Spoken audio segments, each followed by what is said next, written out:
upon a time there was truth in journalism, where brave men and women gave voice to the voiceless. But then the corporations bought the journalist, poisoning the news that we are fed. With those tainted sources, all we ever ate was a steady diet of status quo. This hijacked narrative hid the truth of mass suffering, injustice, and corruption throughout our land. Status quo, status quo, status quo, status quo. To expose this shift to oligarchy came a band of honest journalists. They left the studio and hit the streets to give the microphone back to the people. From sea to sea, the people were empowered to share their truth. Their voices no longer stifled, reclaimed their power. Join the media revolution now.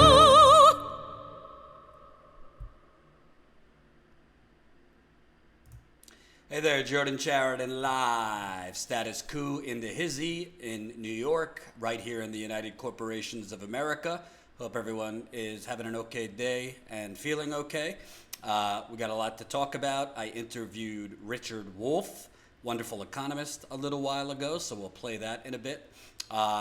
We are also going to talk about the United Corporations of America's treacherous treatment of our workers, including the workers at Tyson Foods, which is a meat plant where now 900 workers test positive for coronavirus. Tyson Foods. Trump, go back to work. It's just disgusting. We don't live in a country. We live in a sociopathic cesspool for profits, and I've had enough. Meanwhile, the Titanic is further leaking. Say it ain't Uncle Joe. Finally, he's going to be asked about the allegations of sexual assault against him from Tara Reid. Guess where he's going to be first asked about this? Take a guess. Who's going to be asking him? None other than, those proud journalists that Walter Cronkite would be so proud of at Morning Joe. Joe and Mika Scarborough will be interviewing Joe Biden tomorrow. MSNBC has already put out a little tweet that they will be asking him about the allegation. If you've ever seen Morning Joe with Donald Trump on, with Joe Biden on, they're very chummy, they're all friends, they all go to the same cocktail parties. So I'm sure now that Joe Biden has probably gotten 2 or 3 days heads up that he's going to be asked about this, I'm sure the spin artists around him, including Anita Dunn, who did crisis, PR, and communications for convicted rapist Harvey Weinstein. She's one of the bigwigs of Joe Biden's campaign. I'm sure Joe Biden is going to have a really, really heartfelt, authentic answer about this. My guess is he calls it this is a miscommunication here. There's a miscommunication. I believe women and women empowerment and all that, but gotta be a miscommunication. So I'm sure we're gonna get a real tough hardball interview from Joe and Mika. I hope to be wrong, but I'm not feeling so optimistic about that. So a lot to get into. We already got 200 people watching. I need every single one of you, please do the patriotic thing, even if you're not in America, and smash that like button. It's right under the live stream. It's the thumbs up. More people that press that like button, the more people that will see this live stream. If you are not following us yet, make sure you follow us at Status Coup. We're live on the Twitter right now. Follow us on Twitch. We are live there too, twitch.tv/Status Coup. And go to statuscoup.com. Enter your email. We got to grow our email list. And I will tell you, I know a lot of people are suffering right now economically. So if you can't, you can't. We totally get it. But we are now less than $2,000 away from a major milestone here at Status Coup. $100,000 raised. We did take our GoFundMe out of retirement recently because coronavirus is hitting us too. We've lost about 50 members so far who had to cancel due to job layoffs. To be honest with you, I've been amazed. Most of them have actually sent us emails apologizing for canceling, and not that they don't value our reporting anymore, they just can't afford it. So of course we understand, but since we're losing both membership as well as some money on YouTube, we hope if you're in a position to, if you're not, totally fine, you guys could help us get to that 100,000. And after we hit 100,000 on the GoFundMe, then we will be able to go to 110,000, which is our goal. So let's get right into it. I interviewed Professor Richard Wolff, who, great economist, I would say kind of leans against capitalism. You never see him on CNN, MSNBC, quoted in the New York Times, the Washington Post, for good reason. We had scheduled the interview days ago, but I'm happy I interviewed him today because it came out this morning, literally. We are now over 30 million Americans have filed for unemployment. Remember when, Joe Biden and Pete Buttigieg were extolling the virtues of, Americans deserve a choice. Don't rip their health insurance away from them, Bernie. They have a choice. They want to have the choice to get screwed over and economically ravaged by copays, deductibles, and be indentured to their employee-sponsored health care. Status quo is more important than my bill collectors. Karen Webster, don't get kicked out of your house for status quo, but I do agree with the sentiment. By the way, Sammy gave us the first super chat today. This is a super chat too. $5 in the super chat. And a not chocolate treat fund donation. Ooh. How do you know he likes chocolate? I don't know how he does. I do. But I will be having s'mores tonight, so that is appreciated. By the way, Sammy, I just want to apologize. Sammy, because I think you were the one who sent that amazing graphic animation, and I emailed you back saying I'm going to show this on the show today. I lied. It wasn't an intentional lie, but unfortunately I can't show it. Jen, usually stops me before making a mistake and not told me to. We can't show that because it's probably copyrighted by the company.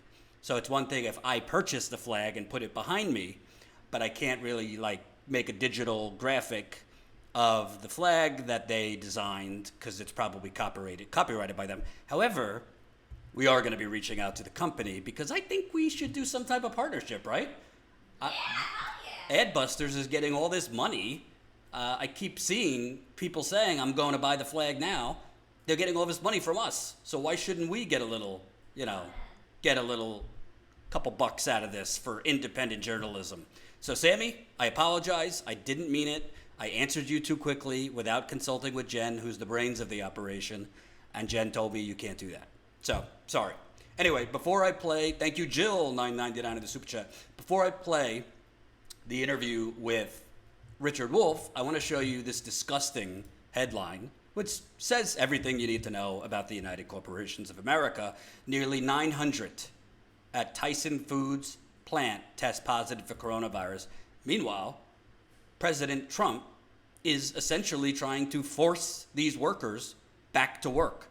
The Cass County Health Department on Wednesday afternoon said it has seen just under 1,200 positive COVID-19 cases.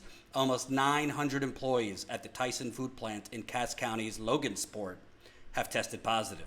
The county had been working with Tyson on a plan to reopen the plant after the pork processing plant voluntarily closed for 14 days in an effort to contain an outbreak. Cass County Commissioner Ryan Browning has been working with Tyson, blah, blah, blah, blah, blah. Listen, I don't need to read the rest because this is literally forcing workers to commit suicide so that the rest of America doesn't have to be bothered. And it's literally, it's not just sociopaths. This is psychopathic. President Trump, who obviously is an immoral character, we should not be making, at these plants, why do you think 900 workers? Does Status Quo get any money from commercials here on YouTube? We do. I never tell you, but if you let the ad run, we make more money. If you skip the ad, we don't make money. So I don't personally like watching these ads, but for my favorite channels, I tend to let the ads run a little so they could get some revenue. Yes, Karen, armed protesters in Lansing today. Again, $2. Thank you. I do know about that. So these food plants, like Amazon plants, by the way, and you can't socially distance at a pork plant, at a meat plant. Just the line of slaughtering the hogs, and I hate to say it like that, by just the structure of what they do, workers are crammed together with the animals. There's no way to socially distance. Workers have come out and said, by the sheer proximity of how close we are to one each other, I cut myself with whatever I use to slaughter the hogs and, bump into my coworker. This is literally the government, Trump, and the Democratic Party. I don't hear them speaking up so hard against it. It's basically like taking thousands of workers and just throwing them all together, or thousands of people, and throwing them into a mosh pit in the middle of Times Square and saying, well, we need it for entertainment. So I don't want to hear these people anymore, by the way, these corona truthers. Less people are dying than the flu and all this. Well, I don't know. Call me old school. I value life. And I think that's a false equivalency. The government can't really do anything about the seasonal flu, but the government can take actions now about an unknown deadly virus that we're still figuring out new things about every day. That's why they call it the novel coronavirus. So you have President Trump and the governor of the state, where the Tyson food plant has the most COVID-19 cases. You have them basically saying, you got get back to work or you're going to be fired, where they wouldn't even get unemployment benefits. So if I don't go, I'm not talking about me, but for the workers, if you don't go to put yourself at risk of getting a deadly virus, I'm going to be fired and not eligible for unemployment benefits? What kind of sociopathic, greedy, corrupt country do we live in? And by the way, folks, I know that the climate people will be mad at me. I like a good burger now and then. I'm not a vegetarian, but you want to know something? At a certain point, we have to sacrifice. So if we all have to go, pescatarian for a while, if we have to go vegetarian for a while, if we have to have less meat in our diet for a while, which would also be very good for the climate, too bad. We have to sacrifice. Our consumption of products is not more important than workers' life and death.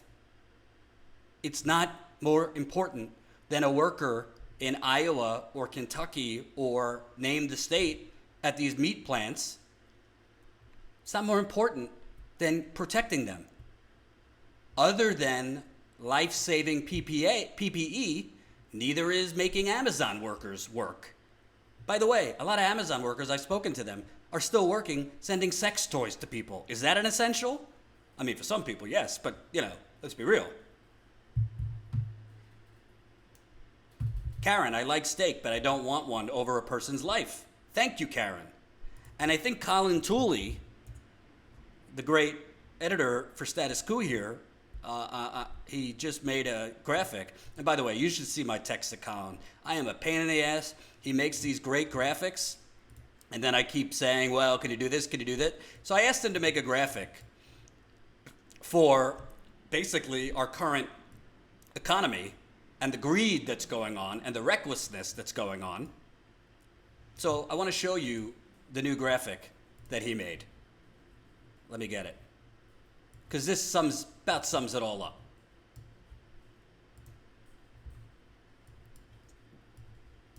Screen's going to go black for a second.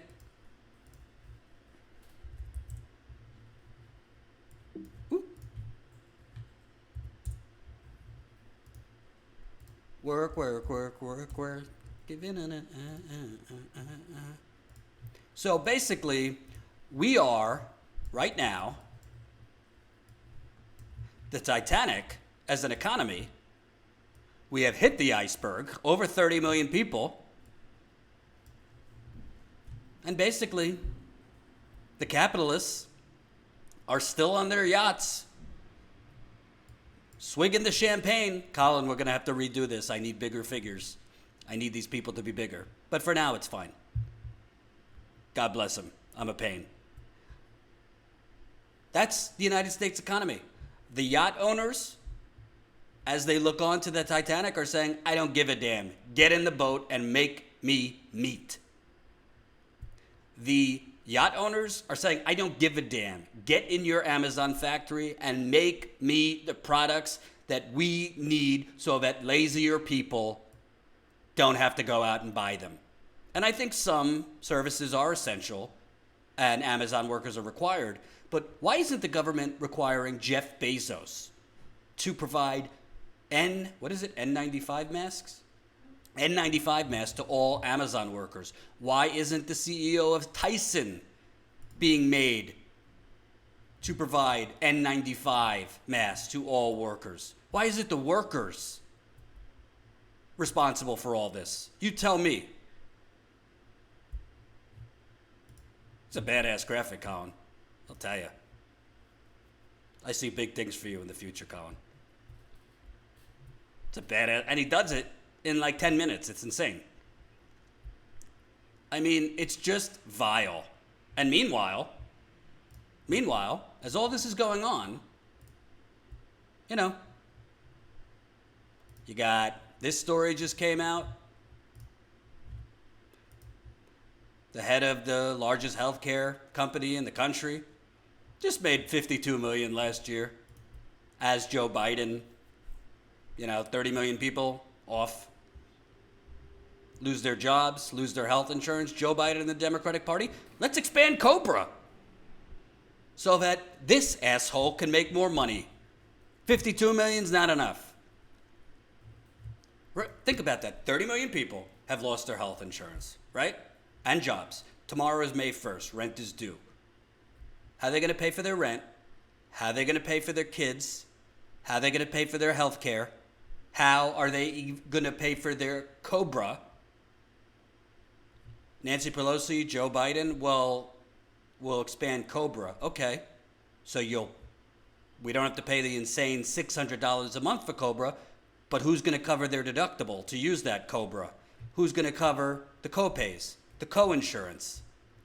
Is it going to be these guys on the yacht that are going to cover it? It's just disgusting. It's absolutely disgusting. The Democrats are just letting this go on. They don't believe in morally fighting for anybody because they are bought off by the same donors that Trump is bought off. And now you have these reckless governors, as the death count keeps going up and up and up, these reckless governors are reopening economies when they don't even realize they're going to reopen the economies. We're all going to be back to doing what we're doing right now, probably for longer. Unfortunately, because they're reopening these economies way too soon, because there's no way to socially distance in most of these places, because contact tracing is not up to snuff. And by the way, you can't really contact trace in major American cities. New York City, try contact tracing all the people I passed on my way to the supermarket, or all the people that were in the supermarket with me. Because I was diagnosed with COVID. Try contact tracing all the people that came into contact with me as I walked in the busiest and most dense city in the country. It's a good plan. So I'm sorry to tell you folks, don't mean to be a Debbie Downer. I think we have a summer and possibly a fall doing the same exact thing. Thank God I'm with the love of my life. If I was by myself dealing with this in my apartment, I would be bad. Just got to give a little love. All right, that's enough from me. We got 340 people watching. 220 of you have pressed that like button. I need another 100 of you. Smash that like button. It's a thumbs up button right under the video.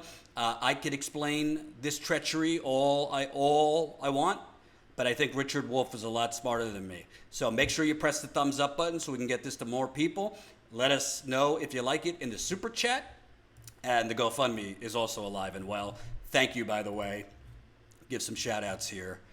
We got Lawrence just gave $10. Juan, $10. Anonymous, $25. Maria, $5. Edward, $10. Kathleen, $50. And Janice, $100. So thank you guys. I understand that right now people are tightening their belts and might not have it, so I'm not going to lay it on too thick. But if you do have a couple bucks, it will keep our independent journalism going. By the way, just because I'm not covering it today and I don't cover it every day, we are still working in the background on some investigative pieces on Flint, and I have my eye set on another really, really bad story that I'm looking into as well. So without further ado, here is economist Richard Wolff on the current treachery in the United Corporations of America. Hey, it's Jordan. Delighted to be joined by Professor Richard Wolff. He is the head of democracy at work and an incredible economist, which we need his truth and facts in these times. Professor Wolff, great day to speak with you. Unfortunately, we are now over 30 million Americans have submitted unemployment claims. I would venture to guess it's going to be a lot more than that when this is all said and done. And I would say that our president and Congress, the best description would be if the Titanic was going down and we're on it, luxury yachts are surrounding the Titanic, drinking champagne and wishing for the best to the struggling proletariat sinking. You know, there's 30 million Americans that are unemployed now, workers at risk, being forced to work in meatpacking plants and other plants, people without health insurance. And all they've done is give us $1,200, which most people haven't gotten, expanded unemployment, but that's pretty much it. What are we facing really? Because we're hearing potentially worse than a Great Depression if dramatic relief does not come. Yeah, well, I think you've touched on a number of the key aspects of all of this. Let me try to give a bit of an overview as to what all of this means. Let's start with the starkest possible ugly reality. There's no way to make this pretty. The President of the United States 3 days ago used an obscure law to order meatpacking workers, the people who prepare the meat, you know, the slaughterhouse workers, we used to call them. There are several tens of thousands of those. Several thousand have already come down with the coronavirus. Several hundred, if I understand correctly, have died already. Meatpacking crams people into the ideal environment for spreading a virus. They're close together. The air is hot and humid. The areas to change their clothes or go to the bathroom, concentrate people in small spaces, etc., etc. What struck me about it was not the idea of reopening the economy, which I understand. We need an economy. We need to produce goods and services to live. But what blew me away was the same president who orders the workers into the workplace did not order the employer to make the workplace safe. It blew my mind. The corporations have a long history. Capitalism has a long history of making workplaces unhealthy and unsafe.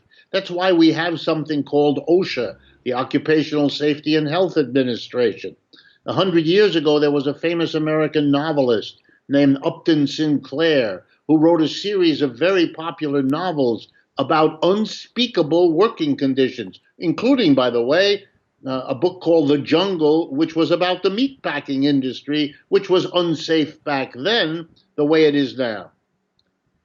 What does it tell you about a society that says to workers, here's your choice. You will either lose your job or you will be fired and therefore lose also your eligibility for unemployment, unless you come back into a workplace where you risk becoming infected and thereby infecting your husband, your wife, your children, your parents, the people that are closest to you. That's a system that is no longer legitimate. That is a system that is, in fact, vicious and unfair on a scale that no words can prettify. And it's a statement of how far capitalism has fallen apart. This is like walking down the street and having a person jump out of a dark doorway and say, I'm going to either shoot you or stab you, but you have your choice. What kind of a person sits there agonizing, gee, which is worse, versus a person who says, I'm not eligible for that choice. I want different choices. You're not going to see me struggling between these two options you give me. I am going to call the police. I am going to run away. I am going to protect myself from the very choice you offer me. I think Americans, however long it takes, understand unconsciously, if not yet consciously, what this system has come to, what it is trying to impose on them. Look, this is not the first virus that is dangerous to afflict us. For those who don't know, in 1918, we had something called the Spanish flu. It actually started on a military base in Kansas, the United States. But it was terribly destructive in Spain, which is why it got the name Spanish flu. Anyway, it killed 700,000 Americans. That's an awful lot of people. We've been through this. A few years ago, we had SARS and MERS and Ebola. We know what a virus is. We know that when a virus is in the area, you've got to identify who has it. You've got to keep those people separate, quarantine them. You've got to get them fixed and treated, but you've got to keep the rest of the population from being infected. We know about masks and gloves and ventilators. We've been here.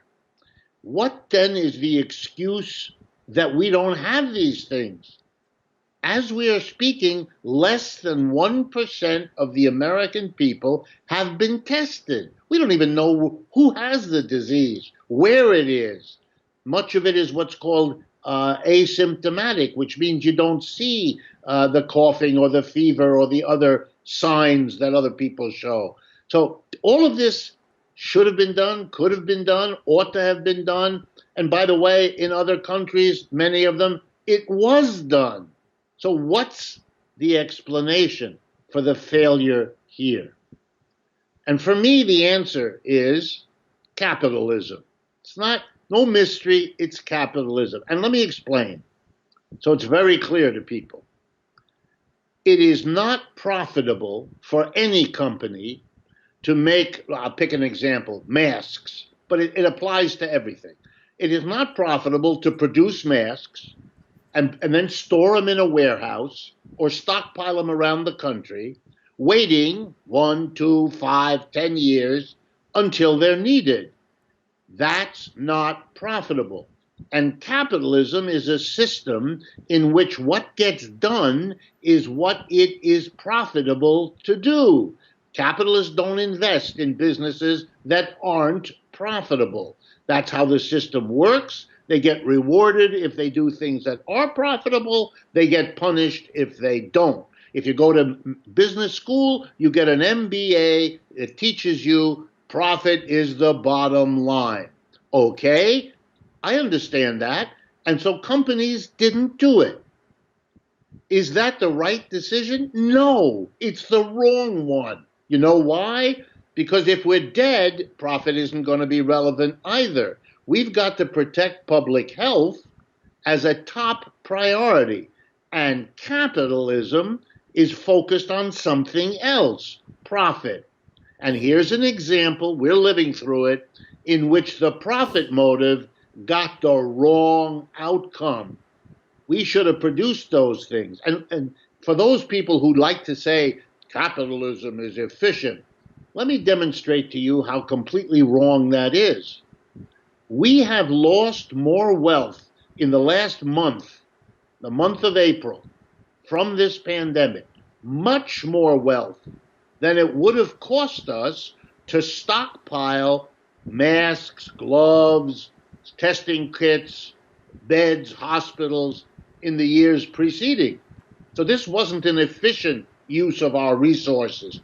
It was a grotesquely inefficient waste of resources that we are living through because we didn't have a system that could learn from history that you need to stockpile testing, you need to train people to do that, you need to have them ready and retrained periodically, you have to have the stuff stockpiled where the populations are concentrated. Come on, any reasonable person could figure out what you have to do.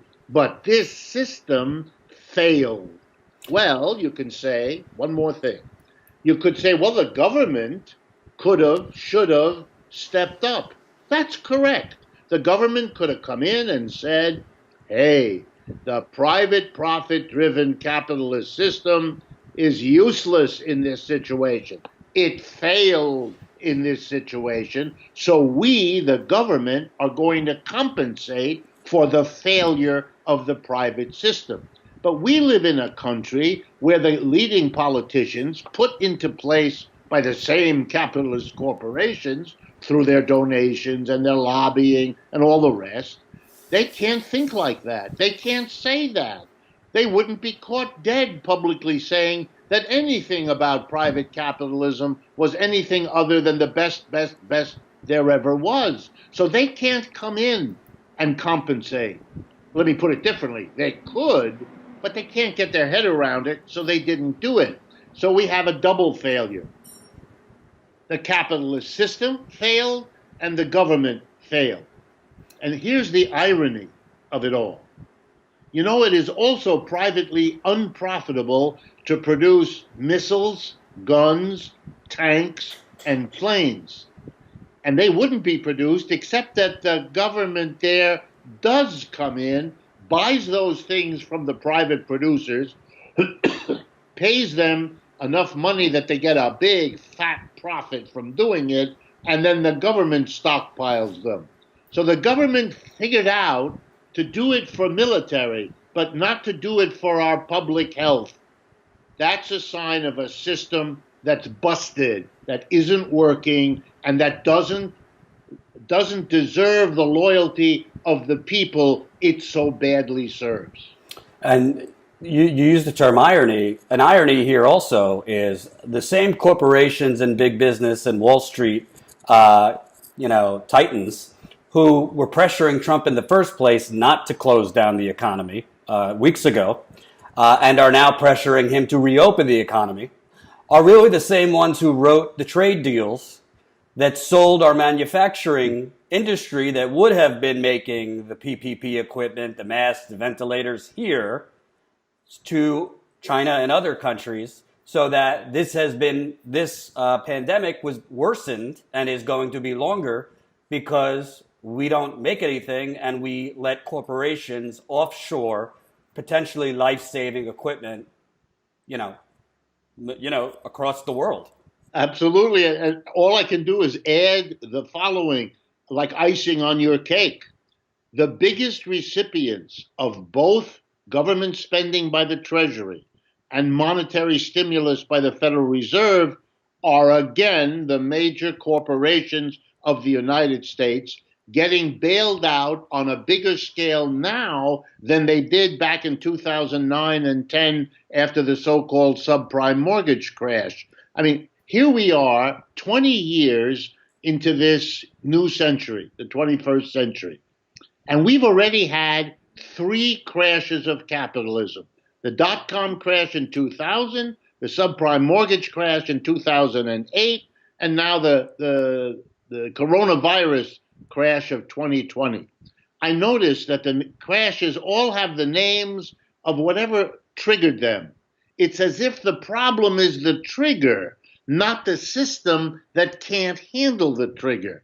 Look, the dot-com crisis happened because some companies who had never made a profit had sky-high stock prices. That's what happened. And then people decided, oh my God, the prices are crazy. This is not the first time some stocks were overpriced. The stock market has had that before, but we had an economic system so weak and so vulnerable that that was enough to crash us. Likewise, 2008 was not the first time that mortgage holders proved incapable of making their mortgage payments. That has happened before, repeatedly. It didn't destroy the economy last time. And this is not the first virus either. So look, here's the reality. Capitalism is a very unstable system.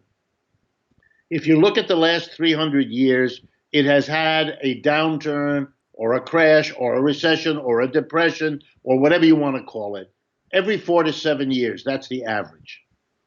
Everywhere, in every part of the world, for 300 years. And here we are, 20 years into this century. We had one in 2000, we had one in 2008 and 9, and now we have one in 2020. 3 crashes, 20 years. Guess what? That's an average of, 7 years, just like it's been. We're not in an economic crash because of a virus. We're in an economic crash because our system has a level of built-in instability that, together with the inequality it breeds, should be more than enough to make people ask the logical question, can we do better than capitalism? To which I, at least, would answer with a resounding, you bet. Right. And I want to ask you also about the fundamental lie of our system, because Democratic Party, during the primary, if you play the drinking game, how are you going to pay for it? How are you going to pay for it? Obviously, the Republican Party, it's always how are you going to pay for it? Well, snap your fingers. Some people say it was a $2 trillion plan. When you talk about the leveraging capability, a $6 trillion plan. They certainly didn't worry about how you're going to pay for this in terms of a corporate bailout. But now, the difference between European countries and us, when they have those cyclical crashes, at least they have healthcare to fall back on. We don't even have healthcare. And this mad rush to reopen the economy, well, if they're going to reopen the economy, don't you kind of need customers to make money? How are they going to have enough customers to even meet overhead? My parents own a small business. Even if they got a small business loan, which they haven't yet, if you don't have enough customers, or let's say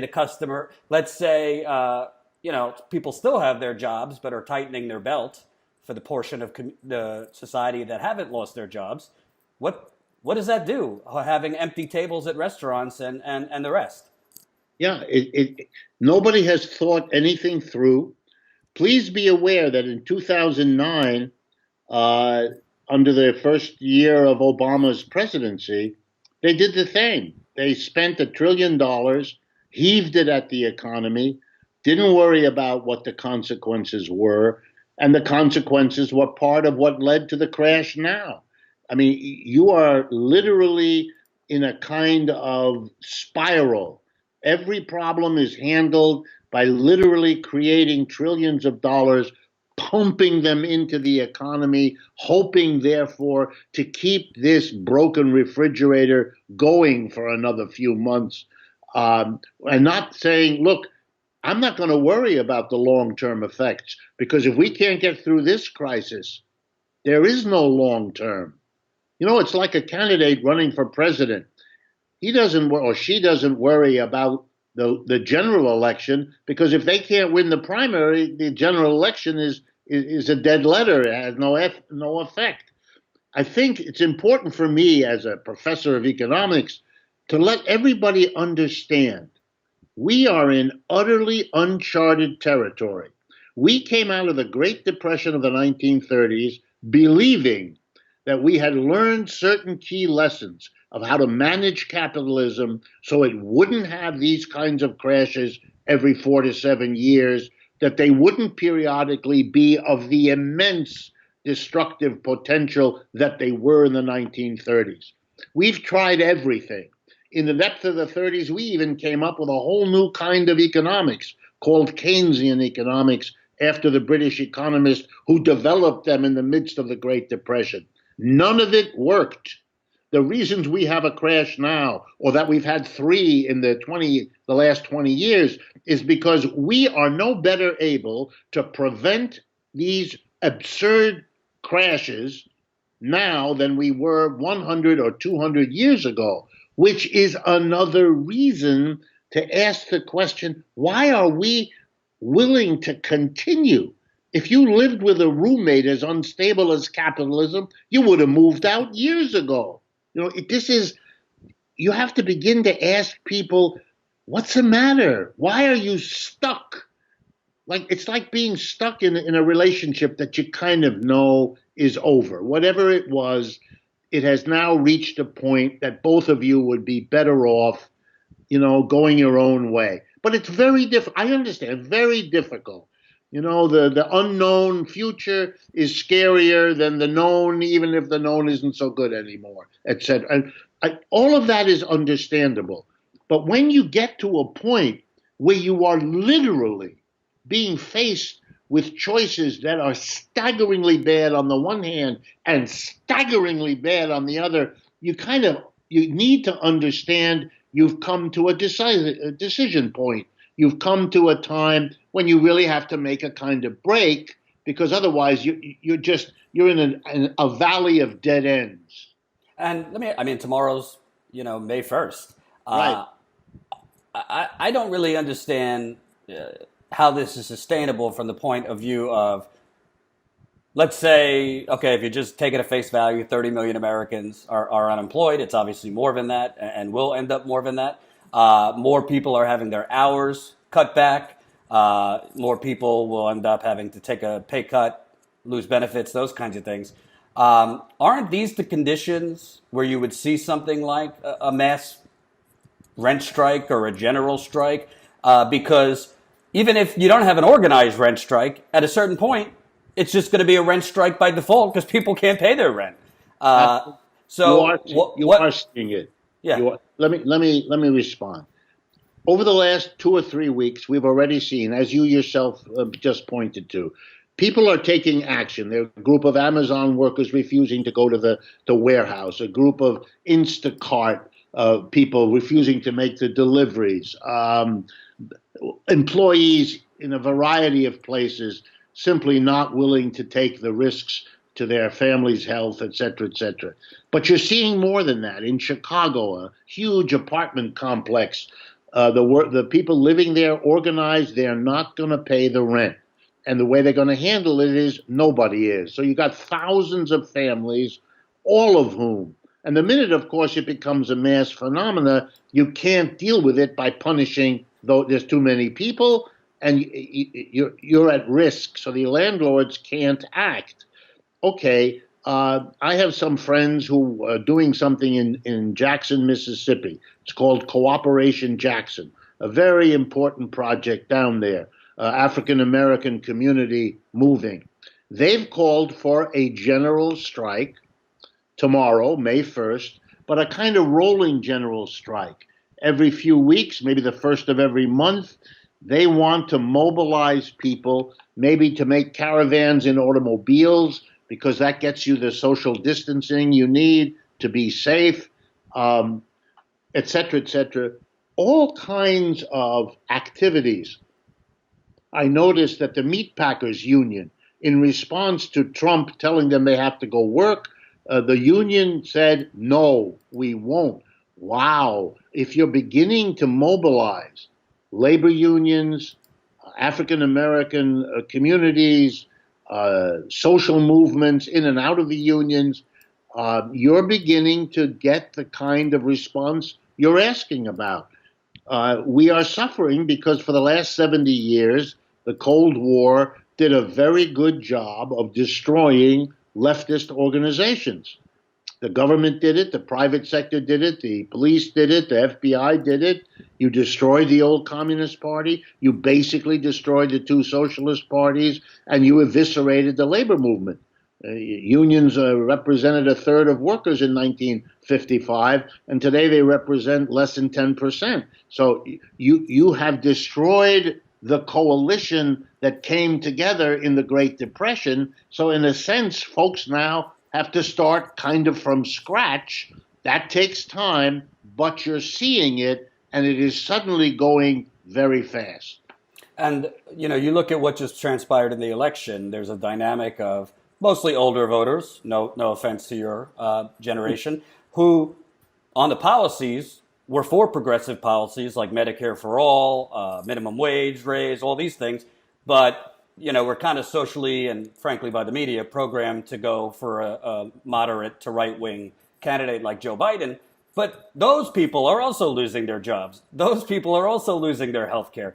Do you think this might be something that could kind of bring that under 50 voting bloc that has gravitated over the last 5 years towards the Bernie Sanders progressive wing, with that older generation that has been kind of programmed to think that, we got to just eat our broccoli and can't expect, real structural change?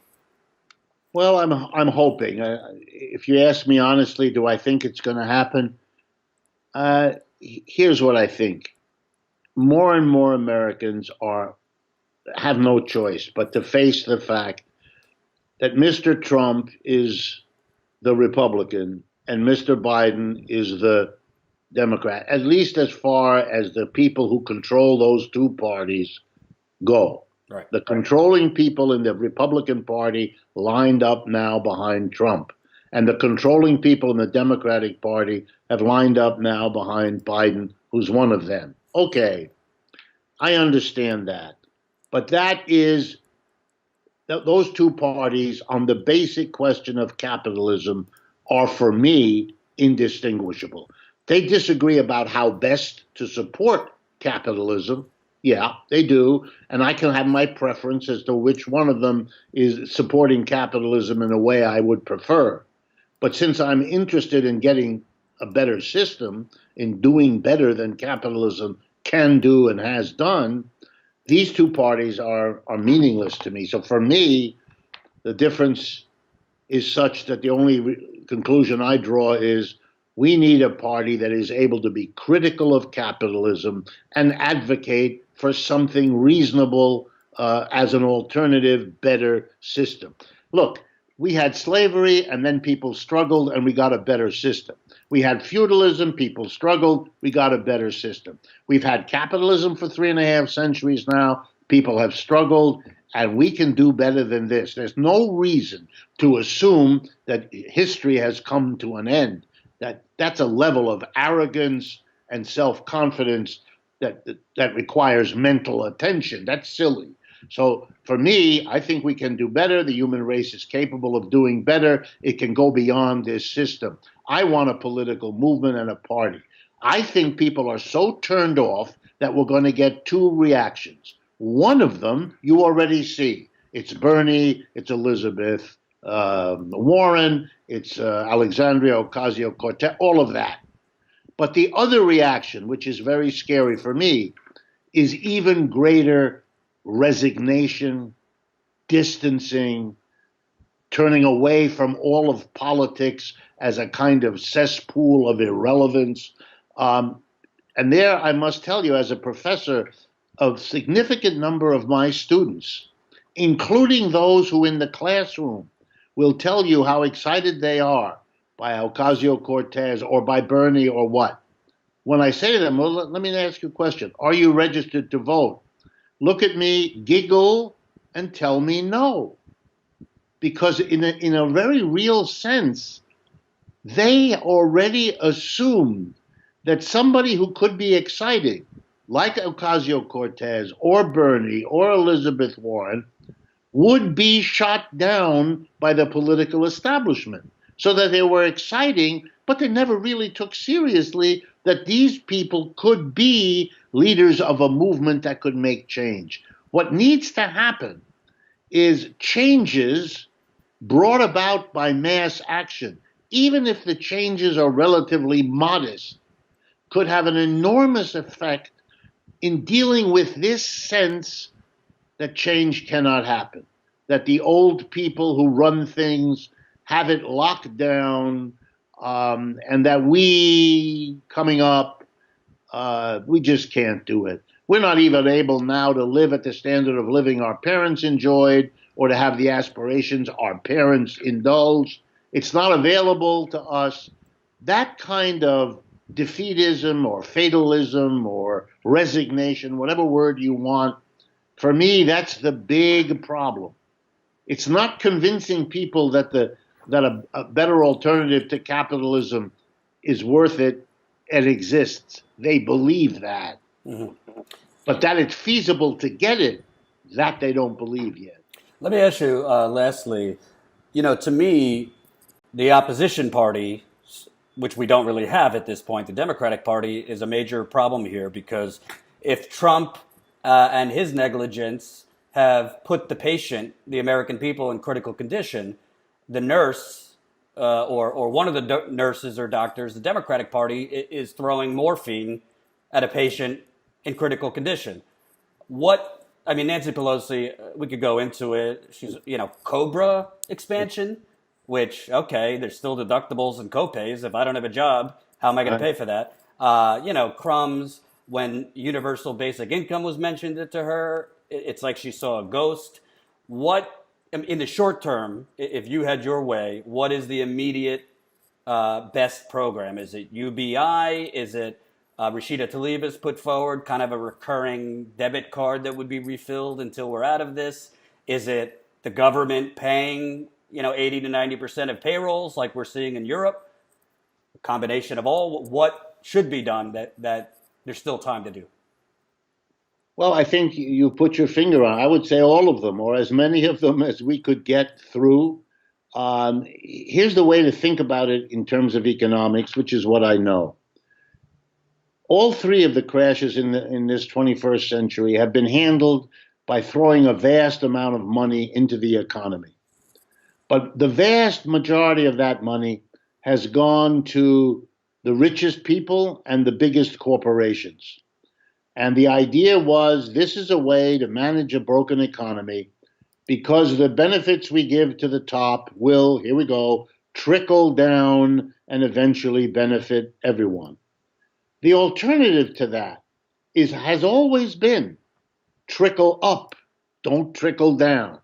Give the bulk of the money to those at the bottom because they will then immediately, because they're at the bottom, spend that money for their rent, for their food, for their clothes, for their transportation, and so on. And that will make profits for corporations. So the money, in a sense, trickles up. Both of those policies can fail. But the benefit of the second one, trickle up, is that, they may not get the economy back, but they help the people who need it most. What we have with trickle down is if they fail, which, by the way, they have meanwhile benefited the people who need it least.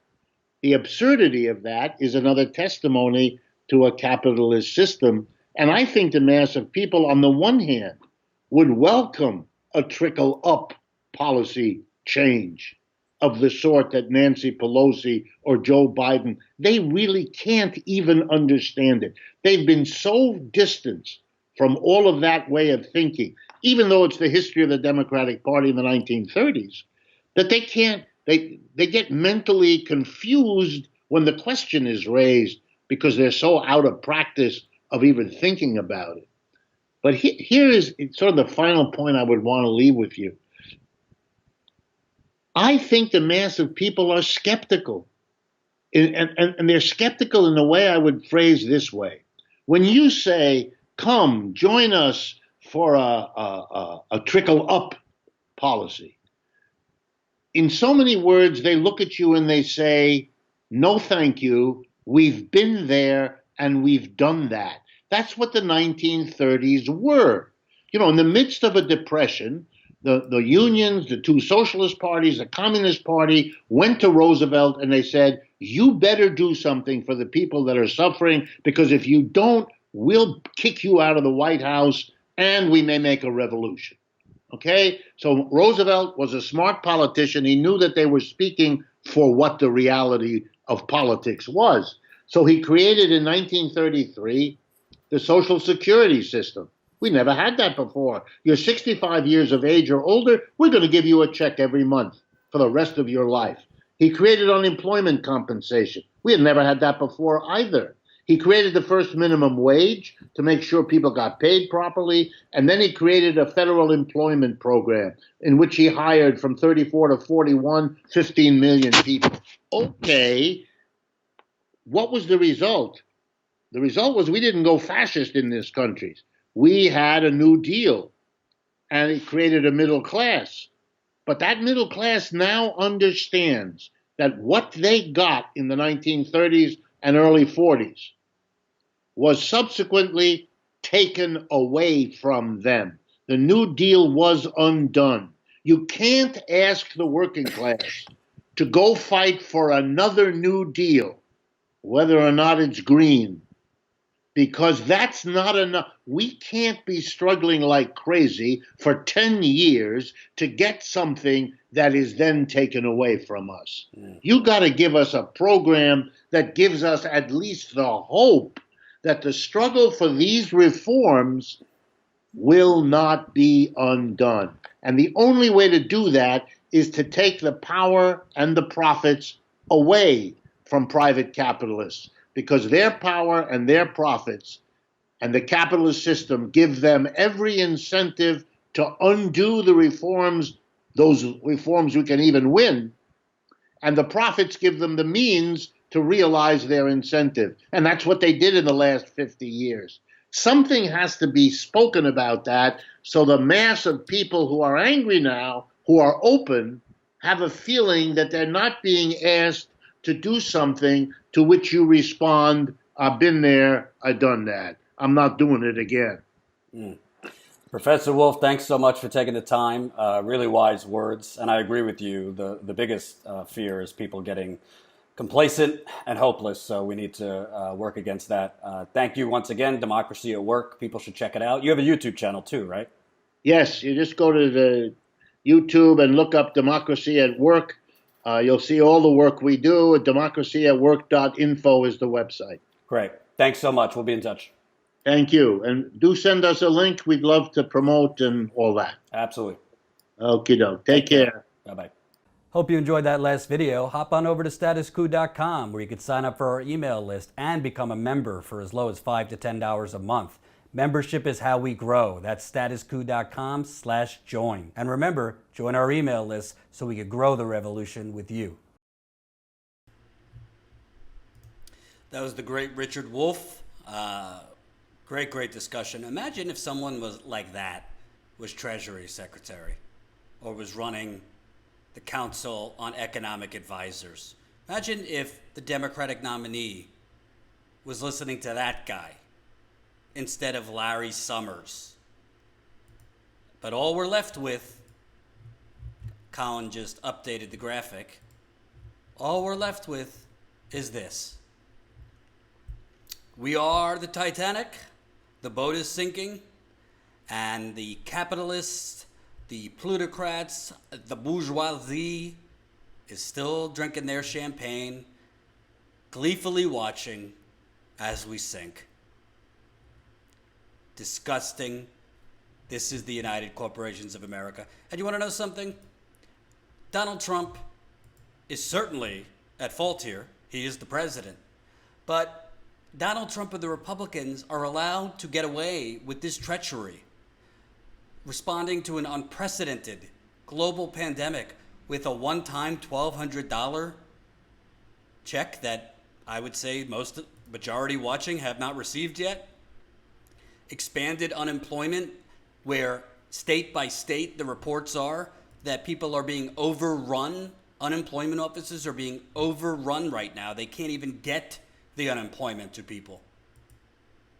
A $2 trillion with it being leveraged, $6 trillion for corporations that don't need it. Well, part of why this is all happening is because we have people like Nancy Pelosi as the leader of the opposition. Look at this.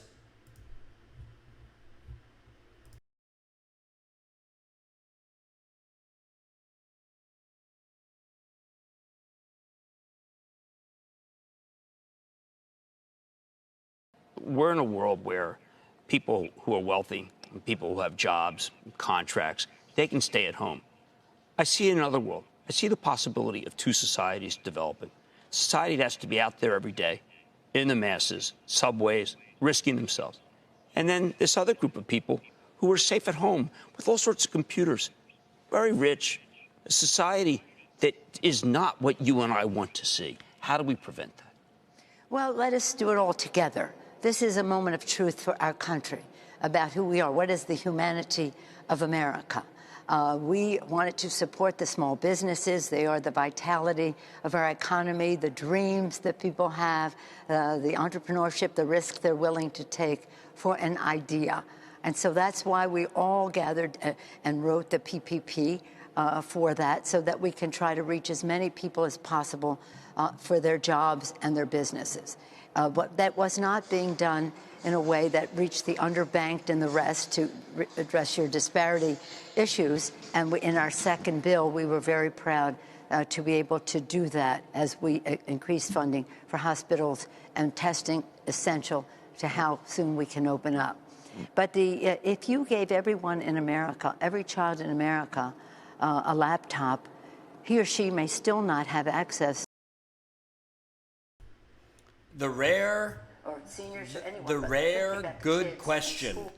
the rare good question from a CNBC anchor on, this has real potential. It's not potential, it already is, for gross inequality, where the rest of us who are living paycheck to paycheck, and most of us aren't anymore because we've lost our jobs, there's a real potential for people to be forced to risk their life to go in to a job, to go in for a freelance job if you've lost your full-time work, to risk your life while protected plutocrats are at home in their, penthouses or mansions doing their Wall Street trading a safe distance away from each other, ordering their gourmet food on Instacart or having poor people drive it to them.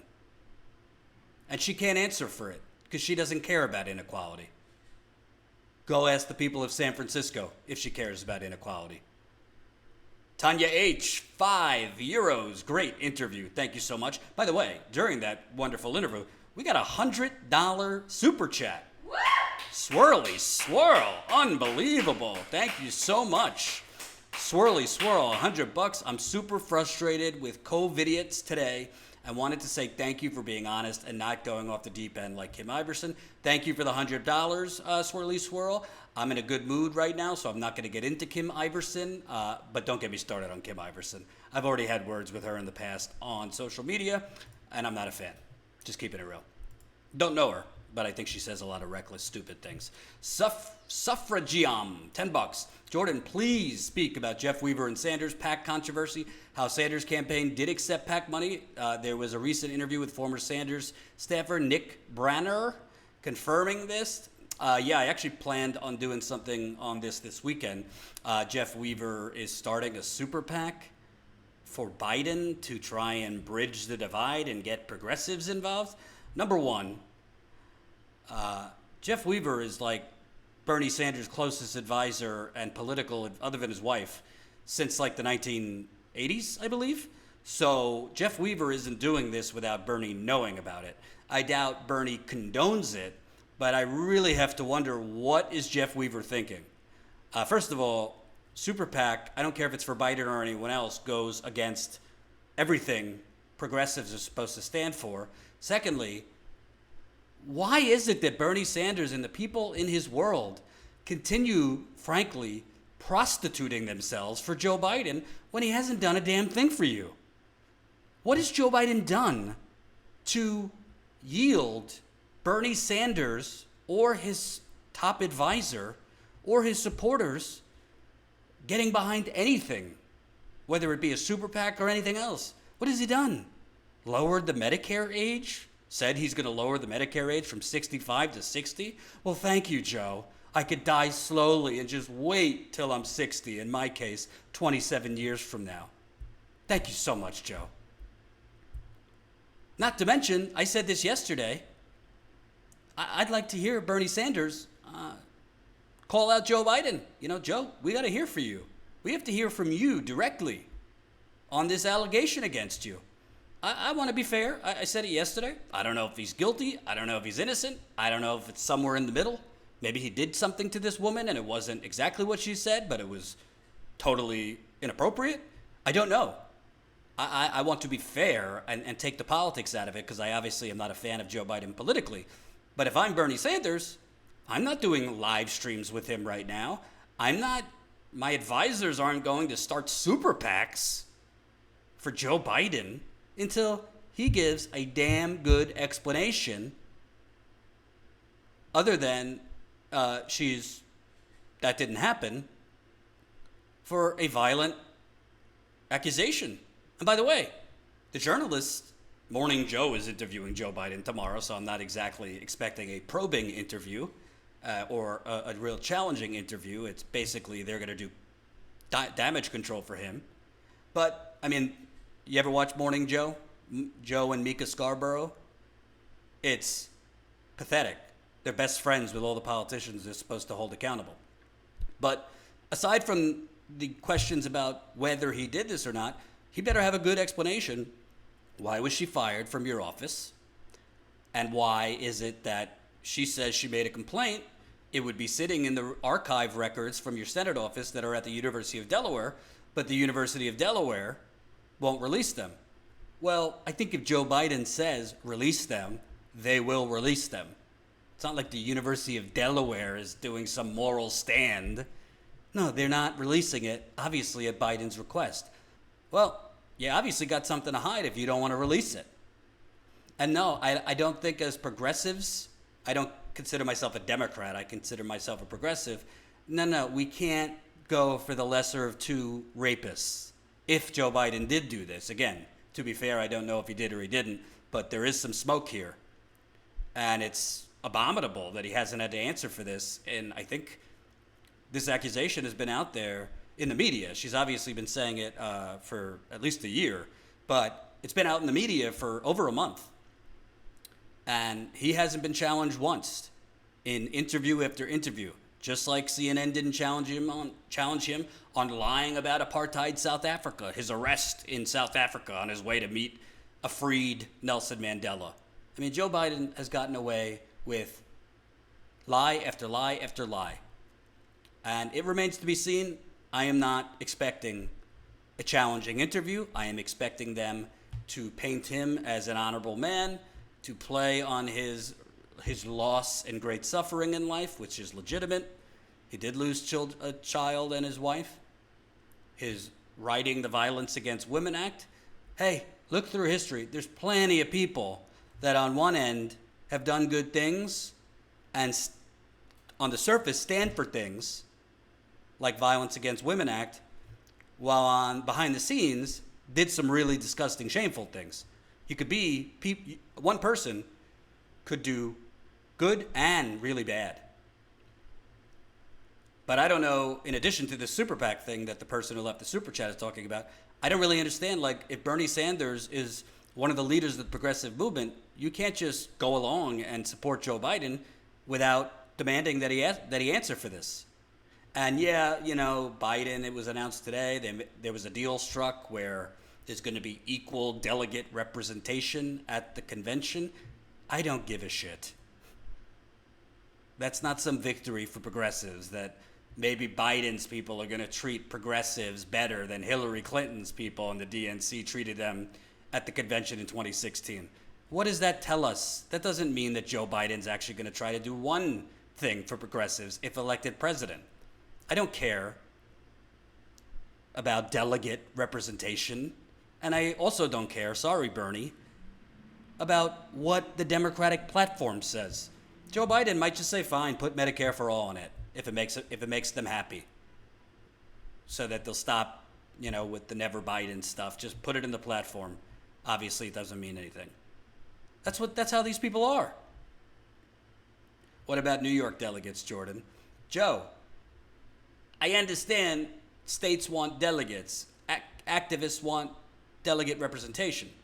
But what I'm saying is that is optical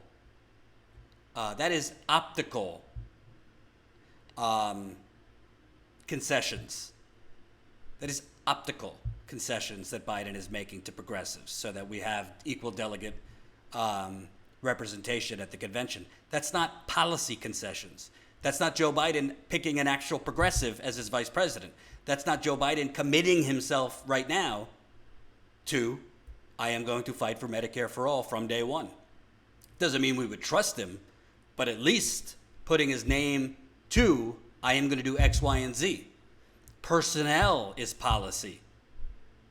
If you look, and I'm going to cover this tomorrow, through the list of the people on his vice presidential selection committee, it's a joke. Chris Dodd, the former senator who is corrupt as sin.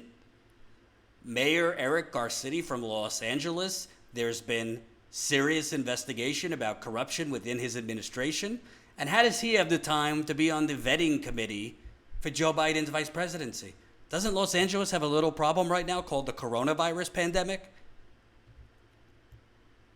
The people on his vice presidential vetting committee are corrupt. Jordan, I think he's asking about Bernie being removed from the ballot in New York. Oh, no, that is a problem. I thought you were talking about the delegates. Oh, the fact that they're canceling the New York primary instead of doing mail-in ballots is shameful. That is Cuomo doing the bidding for Biden and the DNC. Make no mistake about it. Would not shock me if Biden doesn't make it to the finish line, which is possible. I think they're going to try and airlift Andrew Cuomo into Milwaukee. If it's not held in Milwaukee, they'll just try to make him the nominee. If it's not Cuomo, my bet is they would try to put forward someone like Sherrod Brown, who is progressive on some things, because he's from Ohio, and they think that would, challenge Trump in the Rust Belt states. But to answer you, listen, flat out, Jeff Weaver, this is a sellout move. It also means you don't really believe in the things you claim to believe in for 5 years. And Bernie Sanders should publicly speak out against his top advisor and former campaign manager starting any form of super PAC, let alone a super PAC for Joe Biden. Yes, Donald Trump is a threat, but we should not, as progressives, be okay with sacrificing our values and principles, A, on doing a super PAC, and B, for Joe Biden. Again, progressives, we always criticize Nancy Pelosi and the Democratic Party for giving away the whole farm. They don't know how to negotiate because they don't care to negotiate, because they're not in the driver's seat of negotiations. Their donors tell them what they can and cannot do. But progressives here have been terrible negotiators. Bernie Sanders got pretty much nothing from Joe Biden. I don't want to hear about delegate representation at the convention or the platform. Bernie Sanders should have come out and say, listen, I've said all along I will support the Democratic nominee. I'm going to vote for Joe Biden. I think my supporters should too. But I can't, I could only suggest to them what to do. You could only what do they say? Take the baby to the river. They got to drink it. So Joe's going to take a horse to the river. They got to drink it. Joe's got some work to do. My voters aren't guaranteed. And I could say I'm going to vote as Bernie for Joe, and I support him, but if he's not going to make real concessions, I can't lie to my supporters. This is what he should have said, which is a subtle threat.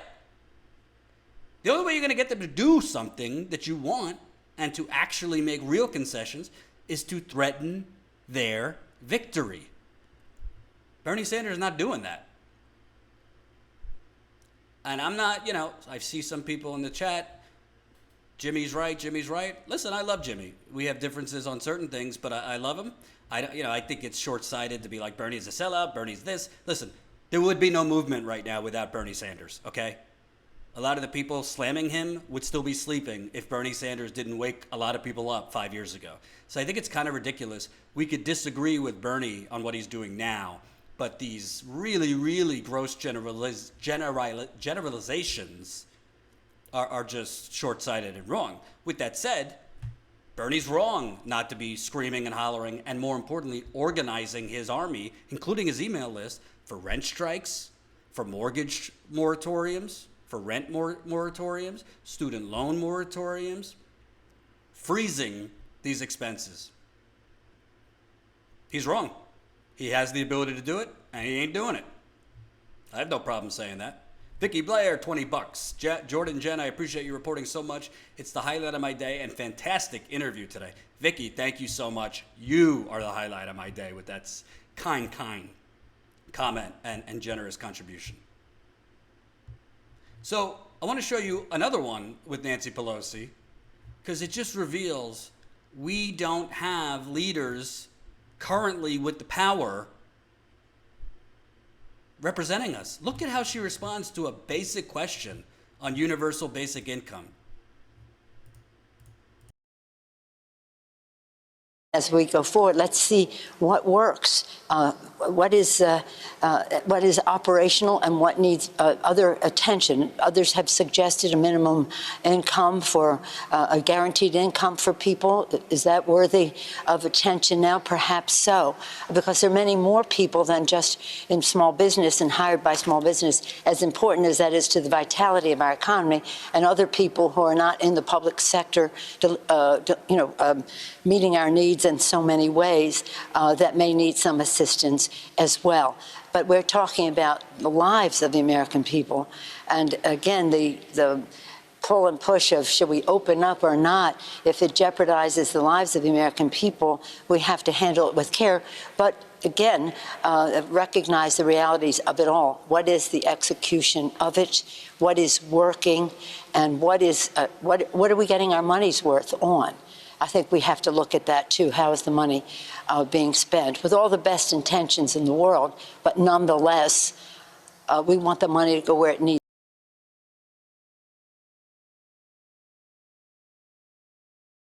It's just pitiful. It's just pitiful. Oh, yeah, basic income, that might be a nice thing. That might be a nice thing.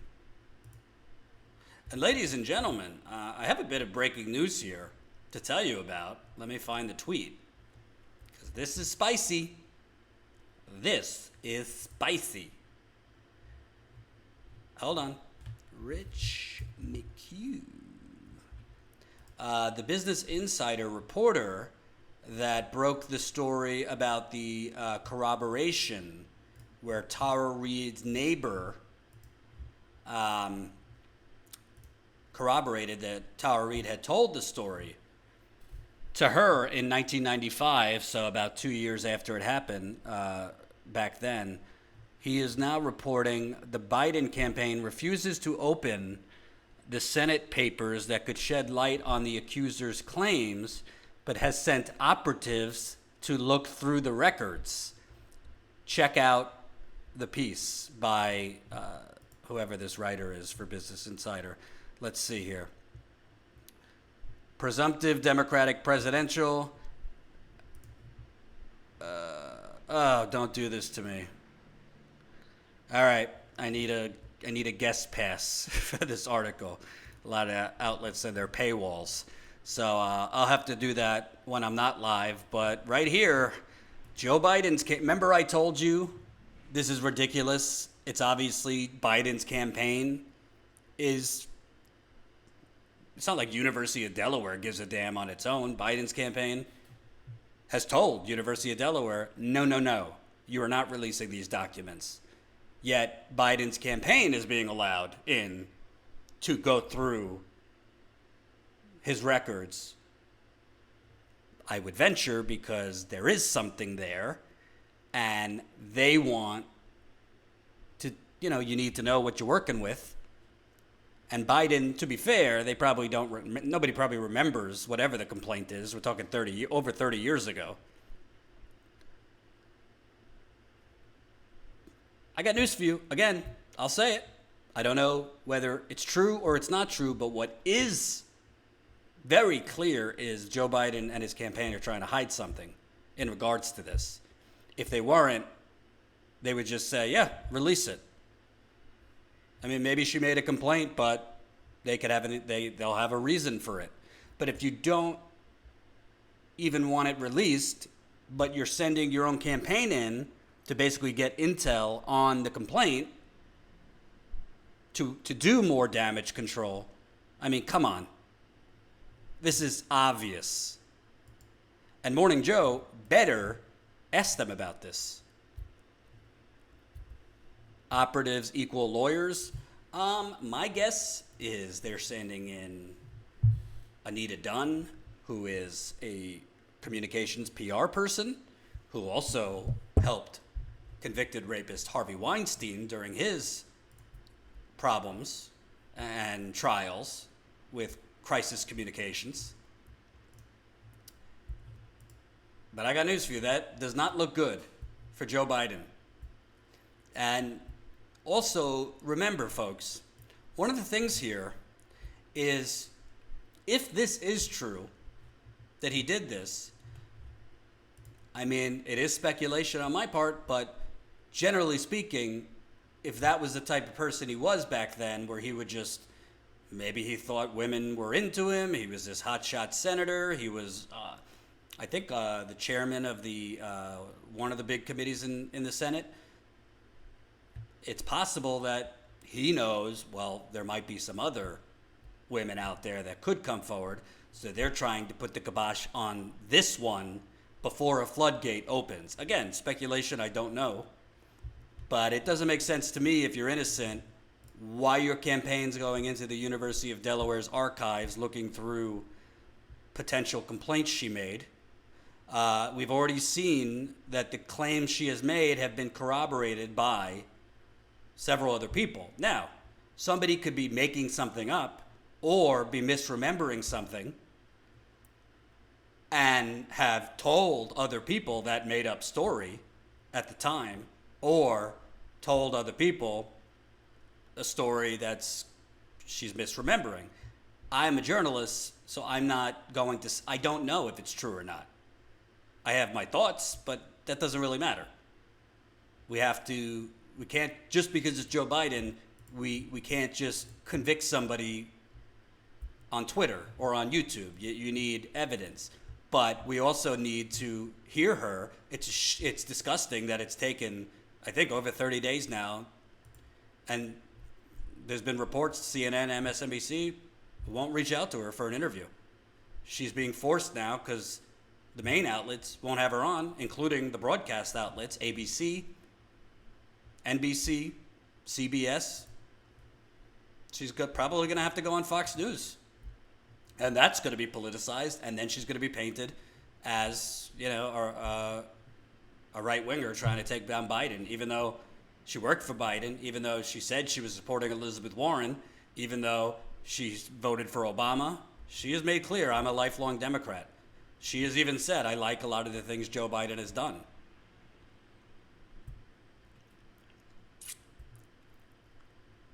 Well, Trump said grab him by the boot. Biden literally grabbed him. That's not quite true. I mean, there's serious accusations against Trump that he did grab them and forcibly penetrate women. So let's not make it seem like Trump's, a wallflower here. Definitely not. So we'll see. I might have to get up early tomorrow and watch this interview. My thoughts, I don't expect Mika and Joe. You know who signs Mika and Joe's paychecks? Comcast. You know who did Joe Biden's first fundraiser for this campaign? Say it with me, folks. Comcast. You know who doesn't give a fuck if Joe Biden pushed a woman up against the wall and forcibly stuck his finger inside of her? Say it with me. Comcast. I hope to be wrong. If Joe and Mika do a good job, I'll be the first one to credit them. And, I think it's important, and to be fair, to be honest, I obviously myself was smeared. I think it's important to take the ideology out of this situation, take apart that you think he's a slimeball politically, take apart that he's a warmonger, take apart all these things, because I think it's just be consistent. I don't care if it's Brett Kavanaugh, Joe Biden, or the mailman. This woman has made a serious accusation. She claimed that she told other people about it at around the same time, and that has been corroborated. Her mother called into CNN, didn't go in depth, but talked about a prominent senator at the time. So there is a lot of smoke here. And Joe Biden's campaign, we're seeing now, seems to be trying to put out a potential fire. So we will continue following it. Jen has done a great job covering this, and I will cover this as well. And I'll end with Nancy Pelosi on this, because this says it all. You know, this, huh? Carl Super Chat? I'm not going to be able to find it. Carl, if you're watching, put your comment in here and I'll read it, because I can't go all the way back. YouTube doesn't let me. So if I missed your Super Chat, put your comment in here and I'll read it. Sorry about that, Carl. I'm not a perfect man, but I try to be. Let's see how Nancy Pelosi reacted when a journalist dared to ask her about the Joe Biden allegation today. Biden is a concern. How do Democrats square with the idea that they're essentially they're standing by Biden, but they're using a comparatively different standard with Kavanaugh when you demanded a investigation on Justice Kavanaugh, when a very similar The Slay Queen's answer is Joe Biden is Joe Biden. The Slay Queen's answer is Joe Biden is Joe Biden. And he wrote the Violence Against Women Act, and he's of the utmost blah, blah, blah, and he offers hope. Yeah, go ask all the black men in jail what they think of Joe Biden's offer of hope because of his crime bill. Or, you know, dead American soldiers and dead Iraqis about Joe Biden's hope, thanks to him pushing the Iraq war along with the rest of the criminals. And by the way, the arrogance of Nancy Pelosi, I don't need a lecture from you, a journalist. These are the leaders of the resistance? That's a fair question.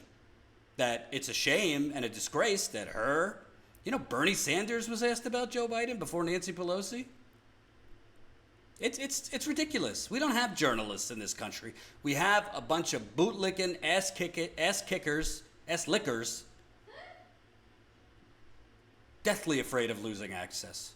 And Carl, to your super chat, yes, I will be covering this strike tomorrow. Not in person because I did test positive for coronavirus. I'm still coughing, so I'm not going out doing any in-field coverage until I get rid of this cough and until I feel safe. Because we're not just dealing with me now. I got a beautiful woman I hope to spend a long, long life with. Stay tuned for that. So I have to think of her too. So I won't be going out to cover any of these. But Carl, I will cover the Amazon strike tomorrow. And I will cover the other companies striking tomorrow. And by the way, I have reached out because Richard Wolff mentioned it to me. While that interview was airing, I reached out to what was it called? Jackson Cooperative, which he mentioned, which is organizing strikes in Jackson, Mississippi. So I will be covering it, Carl, don't you worry. All right, folks, appreciate you guys tuning in today. I'll be back tomorrow around 4:30 Eastern time. We'll be back earlier if something big breaks. Tomorrow's May 1st. We'll see what happens. I do think we need organized rent strikes, mortgage strikes, and if Bernie's not going to organize it and AOC's not going to organize it, then I suggest you find out if there's organizing going on in your town, in your city, and hop on that bandwagon. Happy May Day, Jordan. Glad you're better. Thank you, David, for the 5. Is that reals? Thank you. Peace out. Love you. I'll leave you with the new Titanic.